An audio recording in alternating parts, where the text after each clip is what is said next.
Olá, tudo bem?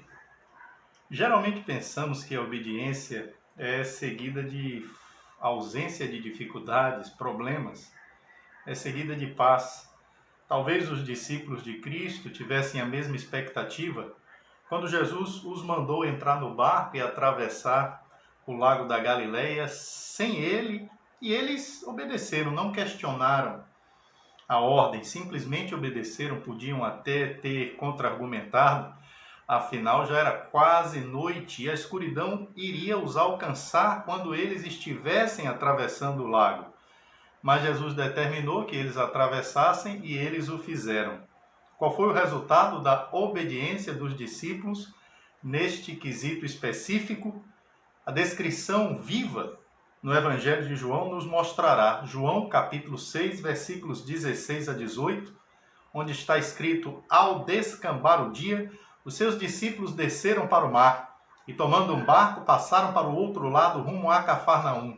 Já se fazia escuro e Jesus ainda não viera ter com eles, e o mar começava a empolar-se, agitado por vento rijo que soprava.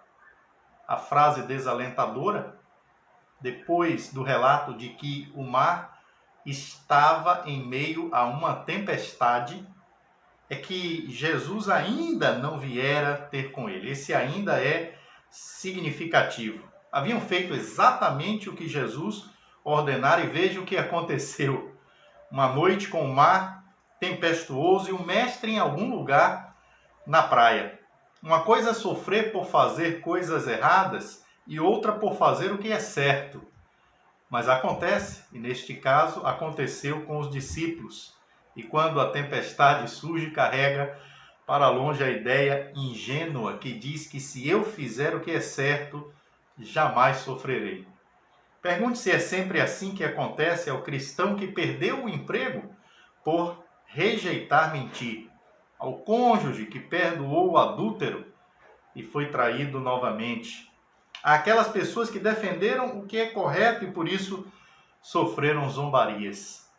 E assim os ventos sopram, o barco balança, e assim os discípulos se perguntam: por que essa tempestade? E onde está Jesus? Já é ruim estar numa tempestade, ainda mais sozinho. Os discípulos já estavam no mar, enfrentando a tempestade há quase 9 horas. Entraram no barco no começo da noite. João 6, 16. Ao descambar o dia, os seus discípulos desceram para o mar, devendo ser em torno de 6 horas da tarde. Jesus aproximou-se deles entre 3 e 6 horas da manhã. Em Marcos capítulo 6, versículo 48 está escrito: e vendo-os em dificuldade a remar, porque o vento lhes era contrário, por volta da quarta vigília da noite. Quarta vigília era entre 3 e 6 horas da manhã. Veio ter com eles, andando por sobre o mar, e queria tomar-lhes a dianteira. João diz que eles haviam remado 6 quilômetros. João capítulo 6, versículo 19, diz: tendo navegado uns 25 a 30 estádios, que significa cerca de 6 quilômetros.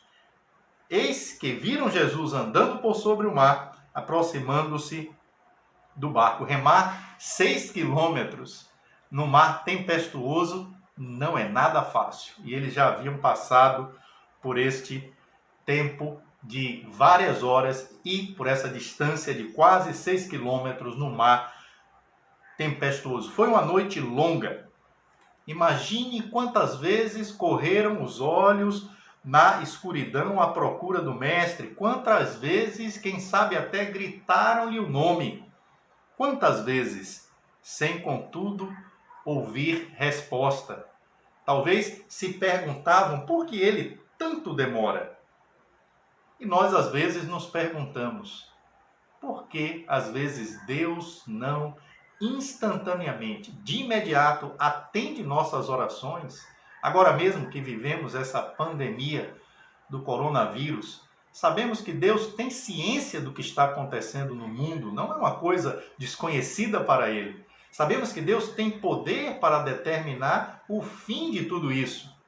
Mas por que não o faz? Quando estamos sofrendo, gostaríamos que tudo não passasse de um sonho e quando acordássemos, nada daquilo estivesse acontecendo. Gostaríamos de obter uma solução mais rápido possível e nos livrar daquela situação angustiante o quanto antes.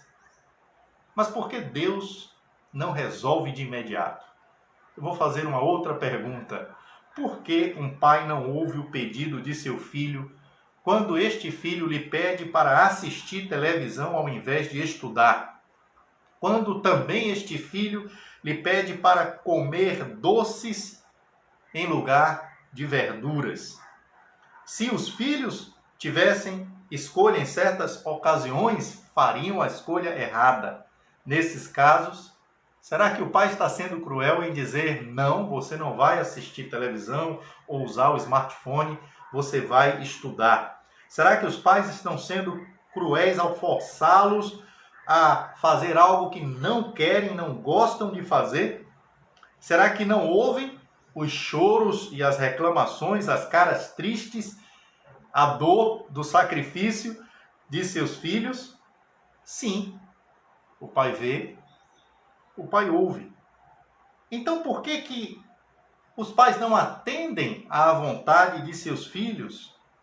Porque o pai ama o filho e sabe que o sacrifício de hoje resultará num benefício amanhã. Conta-nos Marcos que durante a tempestade, Jesus viu que seus discípulos se fatigavam. Marcos, capítulo 6, versículo 48. Ele os viu no meio da noite. E tal como um pai amoroso esperou. Esperou até a hora certa, até o momento certo. Esperou até perceber que era hora de chegar. E então chegou. O que fazia com que aquela hora fosse a hora certa, entre 3 e 6 da manhã, a quarta vigília da noite? Por que não na primeira, na segunda ou terceira vigília da noite, mas somente na quarta vigília da noite? Por que Deus, às vezes, não nos socorre de imediato? Por que Ele espera? Espera a situação financeira ficar crítica, espera a doença se prolongar, espera até a pessoa chorar para enxugar as lágrimas. Por que Ele não impede que as lágrimas caiam? Nós não temos as respostas para cada circunstância específica, mas nós sabemos que o tempo de Deus está sempre certo. Só podemos dizer que Ele fará o melhor na hora certa. Em Lucas capítulo 18, versículo 7, Jesus disse: não fará Deus justiça aos seus escolhidos que a Ele clamam dia e noite, embora pareça demorado em defendê-los? Jesus disse: às vezes parece demorado, mas Deus tem o seu tempo, e o tempo de Deus é sempre o tempo certo. Mesmo que eu não esteja vendo, Deus está agindo. Deus está agindo. Não há acidentes com Deus. Há incidentes que é do conhecimento dele e que ele permite para que cheguemos mais perto dele. Um grande exemplo foi a rota que os judeus seguiram indo para a terra de Canaã. Se eles seguissem a rota mais óbvia, levariam 11 dias a pé para chegar lá. Mas Deus guiou os israelitas pelo caminho mais longo. E nisto passaram-se 40 anos. Por que é que ele fez isso? Leia com cuidado a explicação em Deuteronômio, capítulo 8, versículos 2 a 5. Recordar-te-ás de todo o caminho pelo qual o Senhor teu Deus te guiou no deserto estes 40 anos para te humilhar, para te provar, para saber o que estava no teu coração, se guardarias ou não os seus mandamentos. Ele te humilhou e te deixou ter fome, e te sustentou com maná, que tu não conhecias, nem teus pais o conheciam, para te dar a entender que não só de pão viverá o homem, mas de tudo que procede da boca do Senhor viverá o homem. Nunca envelheceu a tua veste sobre ti, nem se inchou o teu pé nestes 40 anos. Sabe, porém, no teu coração, que como um homem disciplina o seu filho, assim te disciplina o Senhor teu Deus. Por que este caminho mais longo de 40 anos no deserto?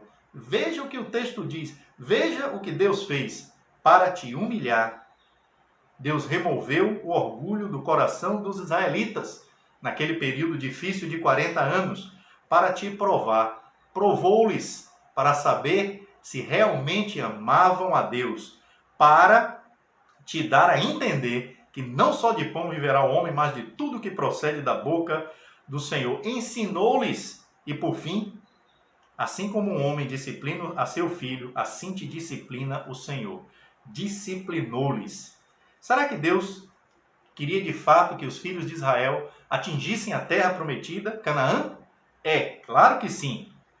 Mas a preocupação principal de Deus não era que eles chegassem rápido, mas que chegassem preparados. Preparados. Em Salmo 119, versículo 71 está escrito: foi-me bom ter eu passado pela aflição para que aprendesse os teus decretos. Certas lições só se aprende pela dor. E há horas em que Deus, sabendo disso, permite que soframos para o nosso próprio benefício. Nas tempestades, aprendemos a deixar o nosso orgulho para trás, aprendemos que não só de pão vive o homem, somos provados acerca de quem realmente somos e de qual é realmente o nosso caráter, e somos disciplinados por Deus na hora certa, no tempo de Deus, assim como aconteceu com os discípulos no Mar da Galileia. Deus aparece.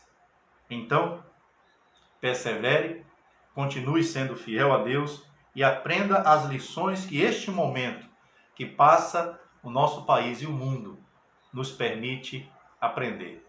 Que Deus lhe abençoe.